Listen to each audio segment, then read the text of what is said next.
Chapter 14. At that time Herod the Tetrarch heard of the fame of Jesus, and said unto his servants, This is John the Baptist. He is risen from the dead, and therefore mighty works do show forth themselves in him. For Herod had laid hold on John, and bound him, and put him in prison for Herodias' sake, his brother Philip's wife. For John said unto him, It is not lawful for thee to have her. And when he would have put him to death, he feared the multitude, because they counted him as a prophet. But when Herod's birthday was kept, the daughter of Herodias danced before them, and pleased Herod. Whereupon he promised with an oath to give her whatsoever she would ask. And she, being before instructed of her mother, said, Give me here John Baptist's head in a charger. And the king was sorry. Nevertheless, for the oath's sake, and them which sat with him at meat, he commanded it to be given her.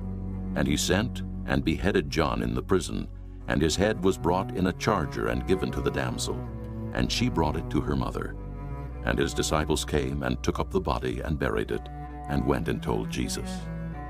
When Jesus heard of it, he departed thence by ship into a desert place apart.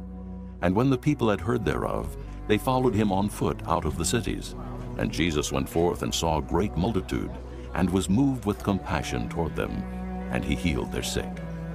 And when it was evening, his disciples came to him, saying, This is a desert place, and the time is now past. Send the multitude away, that they may go into the villages, and buy themselves victuals. But Jesus said unto them, They need not depart. Give ye them to eat. And they say unto him, We have here but 5 loaves and 2 fishes. He said, Bring them hither to me. And he commanded the multitude to sit down on the grass, and took the 5 loaves and the 2 fishes, and looking up to heaven, he blessed, and brake, and gave the loaves to his disciples, and the disciples to the multitude. And they did all eat, and were filled. And they took up the fragments that remained, 12 baskets full. And they that had eaten were about 5,000 men, beside women and children. And straightway Jesus constrained his disciples to get into a ship, and to go before him unto the other side, while he sent the multitudes away. And when he had sent the multitudes away, he went up into a mountain apart to pray. And when the evening was come, he was there alone. But the ship was now in the midst of the sea, tossed with waves, for the wind was contrary.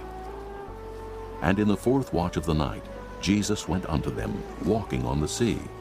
And when the disciples saw him walking on the sea, they were troubled, saying, It is a spirit. And they cried out for fear. But straightway Jesus spake unto them, saying, Be of good cheer, it is I. Be not afraid. And Peter answered him and said, Lord, if it be thou, bid me come unto thee on the water. And he said, Come. And when Peter was come down out of the ship, he walked on the water to go to Jesus. But when he saw the wind boisterous, he was afraid. And beginning to sink, he cried, saying, Lord, save me. And immediately Jesus stretched forth his hand and caught him, and said unto him, O thou of little faith, wherefore didst thou doubt? And when they were come into the ship, the wind ceased. Then they that were in the ship came and worshipped him, saying, Of a truth, thou art the Son of God. And when they were gone over, they came into the land of Gennesaret. And when the men of that place had knowledge of him, they sent out into all that country round about, and brought unto him all that were diseased, and besought him that they might only touch the hem of his garment, and as many as touched were made perfectly whole.